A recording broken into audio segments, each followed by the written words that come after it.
Hey class, it's me, John. I'm excited to do this presentation. McQueen assigned us to be able to watch an episode of Black Mirror. I chose the entire history of you, and as the slide says, I'll be looking at it from the actor network theory. So without further ado, I'm going to get into this. I'm excited to read y'all's comments too on Yellow Dig. I'm nervous to post it there, but I think it'll be a cool experiment. But yeah, so as I mentioned, my name is John, and for this mini lecture, I'll be analyzing season one, episode three of Black Mirror. It's titled The Entire History of You, using the actor network theory, I believe is going to fit the best, also known as ANT, as we learned about in the Big Four in this class. This is one of those as theoretical frameworks we explore. I know it's in module one, and we have those videos, and it's throughout the entire course. And I think it offers a really powerful way to understand the complex and dynamic relationship between humans and technology in this episode, right? So let's start with a quick overview, shall we, of ANT so that we're all on the same page. So on your slide, you'll see I have some bullet points, also kind of a network map that I found on Google of kind of actor network theory to kind of give some general hints of it, but let's get to it, shall we? My apologies. So actor network theory was developed per our readings and through my own research by Bruno Latour, Michelle Callan, and John Law. The key idea here is that both humans and non-humans are actors, form networks that produce social realities. I think that's right. That means people, technologies, text, even algorithms all participate as actants in shaping outcomes.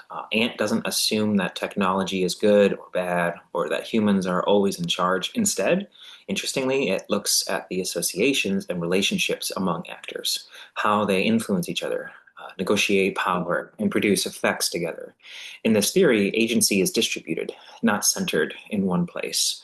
So when we look at the world like one in the entire history of you, where people would have brain implants called grains, that record everything they see and hear, and asks us not to look just at what technology does, but how it reflects human behavior, relationships, norms, and even memory itself.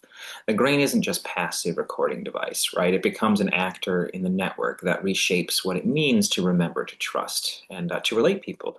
I found this episode very interesting to me as I think about all the memes and jokes about looking at your partner's phone the minute they get in the shower. I was thinking to myself, like, what would we do nowadays if we had this grain? So let's apply that, right? I chose to first analyze. The assignment said to select certain scenes, and I chose the this one, right? So this is from the episode. The key tech is the grain, not just a tool, but an actor in a human network, and it rewires memory and trust. Forgot to change slide. I'm sorry about that, class. But the scene I chose to first watch and analyze is the dinner party rewatch. Liam obsessively replays footage from dinner. Grain mediates, not just records reality, builds paranoia, alters perception. And when we look at actor network theory, the grain becomes an active part of Liam's relationship to set the stage, right? So in one of the most important scenes early on, Liam, the main character, is at a dinner party and becomes obsessed with a comment someone makes about his wife's ex-boyfriend, Jonas. When they get home, he starts obsessively watching and rewatching the dinner party footage on his grain, analyzing expressions by the face, tone of the voice, and body language.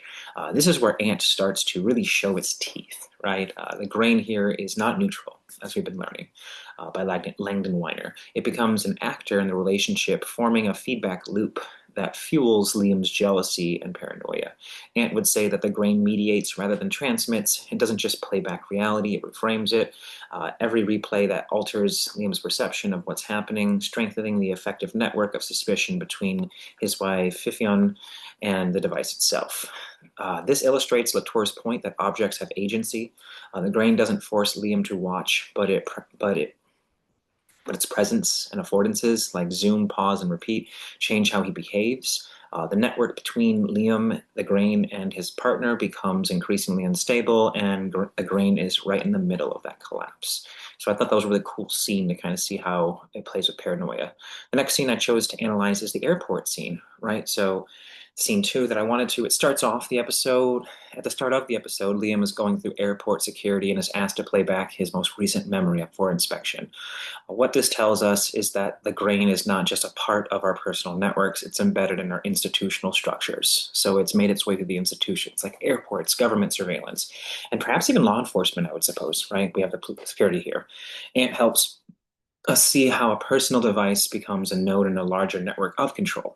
Here, the grain functions as a disciplinary tool, not unlike the readings we've read so far, which are pretty interesting, if Michel Foucault would describe as surveillance. But Ant doesn't just stop at the institution. It maps the connections, the security guard, the grain, the law, the traveler. They all participate in producing in social experience of air travel in the world. In that moment, memory is no longer personal. It's part of transactional, inspectable systems, which is fascinating and scary to me, honestly. This expands our idea of memory from something internal and subjective to something external and transferable, and opens inspection. Ant shows us the shift the shift's power, not just into one direction, but throughout the network. What it also is interesting, and I know this from former social classes, is that this machine would also have a challenge to the concept of Thomas' theorem, that perception is reality, subjective reality trumps objective reality. So if we had the grain, could you even use that concept anymore? I don't know. I liked this scene. I thought it was scary and terrifying to me. But the next scene that I decided to analyze here is scene 3, the bedroom confrontation. Liam demands the grain replay from his partner. Technology becomes proof of infidelity, right? So it becomes a big thing here, and that's towards the end of the episode when that confrontation happens with his partner about the past relationship with Jonas, right? He demands to see and she show him the grain footage of the specific night, which she eventually does, revealing her infidelity, or as it mentions, kind of supposedly. What's a key here isn't just the grain records the truth, but how the truth becomes now a weaponized fact, right? And emphasizes the networks are dynamics and are always in flux. In this scene, we see how emotional power, technological capability, and institutional ideas of fidelity and trust are all tied together. His partner has her own memories, but now Liam has grain evidence that alters how the past is interpreted and valued. The grain gives him power, not just because it holds data, but because how it mediates intimacy, right? This is what Latour calls translation, how actors enroll others into the networks and redefine the roles. The grain doesn't just store, it changes the stakes of the conversation. It makes private betrayal into public proof. And it teaches us that the relationship between actors, people, tools, and cultural expectations are constantly shifting and renegotiating each other's roles. And I think it's interesting to kind of point out here, as we're in this video and this class assignment, like how would we view this right now? Could we see a smartphones class? Would that be something that would be already a way to see kind of that grain? Is this what Black Mirror is critiquing? I think it is, in my opinion, right? That we have these tools that record, shape, and manage our life.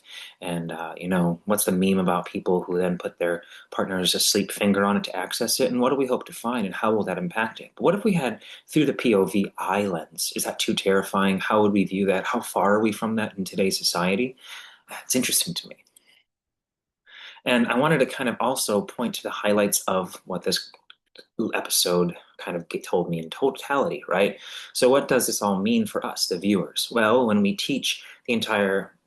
watch, not teach, sorry, the entire history of you through the ant lens, we're not just seeing a story about jealousy or memory anymore. We're watching how a single device, by being embedded into everyday life, rewires what counts as reality, truth, and connection. The episode challenges us to think about how our own technologies, smartphones, social media, even search engines participate in our relationships, shape our emotions, and structure how we even recall events. Ant reminds us that we are not separate from our tech. We are always in network with them, constantly negotiating what it means to be human in a technologically sophisticated world, and that what makes the episode so unsettling, right? And that's what makes this episode so unsettling. It's not about the dystopian future. It's about a network we're already a part of. And especially that this episode was filmed so long ago, think about how we view autonomous engagement now with AI. So thinking about this, how some thoughts, right? How are we shaped by our tech? Real life parallels. Can you find any? Can we talk about that on Yellow Dick Chat? Ant, we're never separate from technology. Tech equal part of us, not just around us. And some last thoughts from me, right, to kind of ask to the class and even to McQueen, Kachow, to wrap up, actor network theory helped me see how the grain in the entire history of you is not just a gadget, but a full actor in a shaping human behavior, social norms, and emotional consequences. Looking through this actor network theory gave me the language to trace the connections and shifts in power between people and their technologies. It also made me realize how sad and and enraging sociological minds might be. That sociological imagination is a gift, but man, is it a curse. It also made me think about how we, as viewers, are enrolled in similar networks, constantly replaying, reframing, and revisiting or revising our realities through the tools we use every day. I wanted to say thank you for watching this video. I hope I get a good grade on it. And I look forward to discussing this further with you on Yellow Dig, student to student. And what episode did you choose? What lens did you choose? Did you think my analysis through Ant was accurate? I hope McQueen thinks it is. But I really do find this stuff interesting, and I enjoyed this kind of way to kind of practice. And I hope you did as well, students. And so, finishing this off, remember to try to analyze an episode you care about, observe, use theories, and this is just kind of a tutorial of how I would do it. And I hope that you find it helpful. I'll see you all later.